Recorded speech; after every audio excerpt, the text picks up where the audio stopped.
How we doing, everybody? Figured I'd give you guys a little update of what's going on in the shop. First thing that I've been working on is the mower deck for the time cutter. Last weekend I was mowing with it and started making some funny noises. So I figured I might as well take the deck off and have a look to see what's going on with it. Now, not sure how well you can see it, but as you can see, this baffle here, it's pretty well free to move on its own. This mount here is all rotted off, so what I'm actually going to be doing is taking some angle iron and just kind of reinforce it a little bit, kind of bend it back into shape. We also got some pretty severe rot on the deck, as you can see. The right-hand lift bracket is ready to fall off. Again, we're going to be taking some angle iron and reinforcing that lift bracket.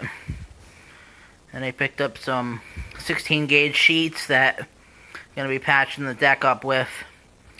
A buddy of mine who does auto body welding, he's going to be giving me a hand with patching it and making the brackets and everything, so hopefully by next weekend I'll be ready to mow again.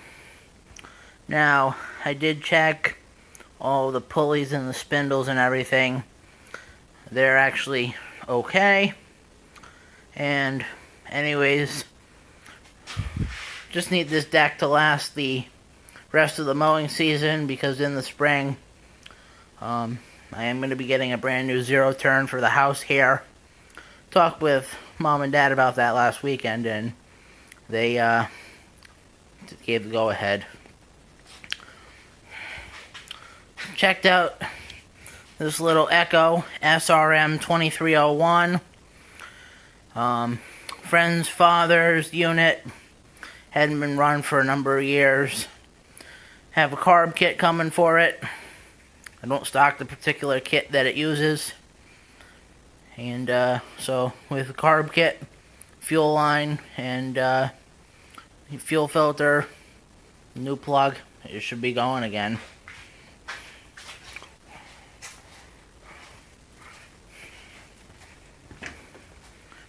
The same gentleman also dropped off that FS85 there. He replaced the purge bulb when he realized it was leaking fuel all over him, and it wouldn't prime up after he replaced the purge bulb. So I checked it out. One of the check valves is stuck in the carburetor. Tried cleaning it with no luck, so got a new OEM carb on the way. Got another FS85 in for a tune-up. I'm waiting for a service kit for it.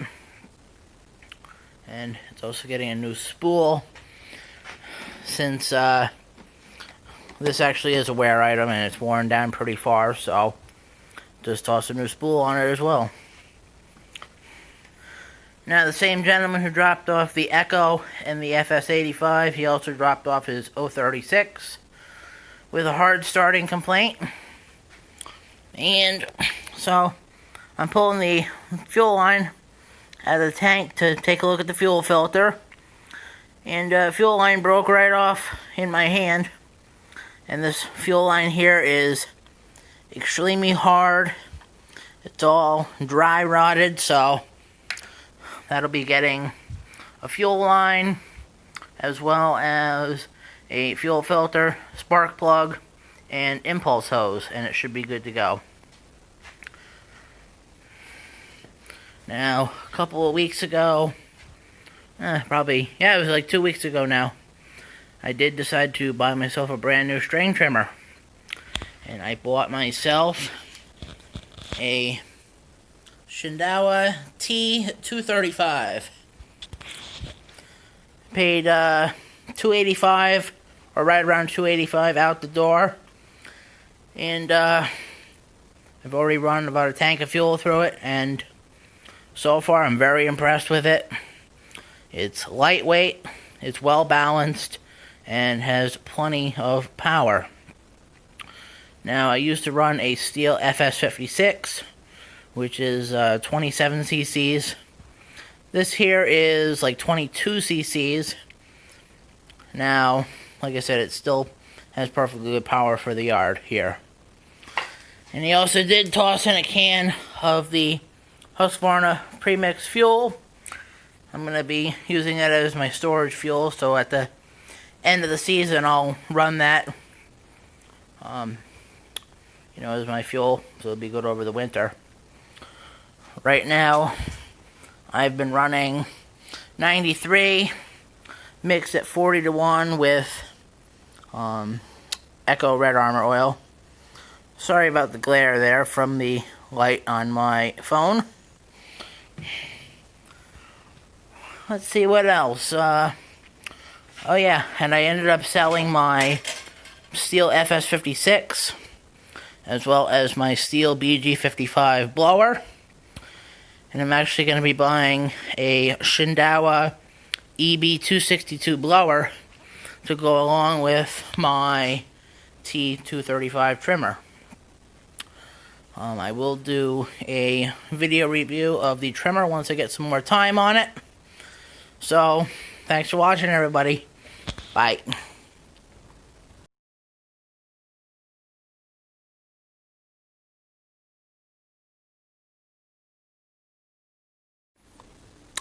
One more thing that's in my shop that I forgot to mention was this Craftsman yard vacuum. It has a 4.5 horse Tecumseh for power. Came in with a no start complaint.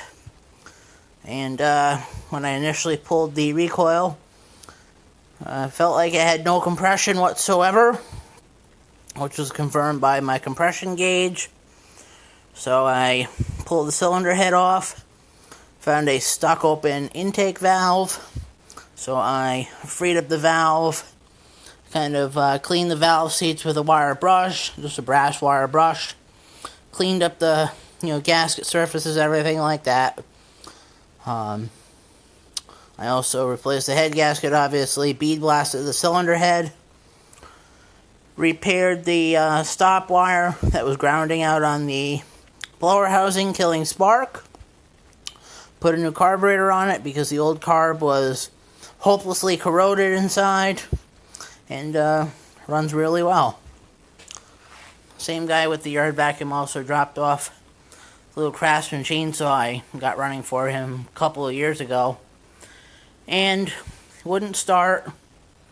Had some water in the fuel, so dumped the tank, percolated with some fresh fuel, dumped that out, dump some fresh stuff in it. Now it runs great. So, again, thanks for watching, guys, and see you in the next one. Bye.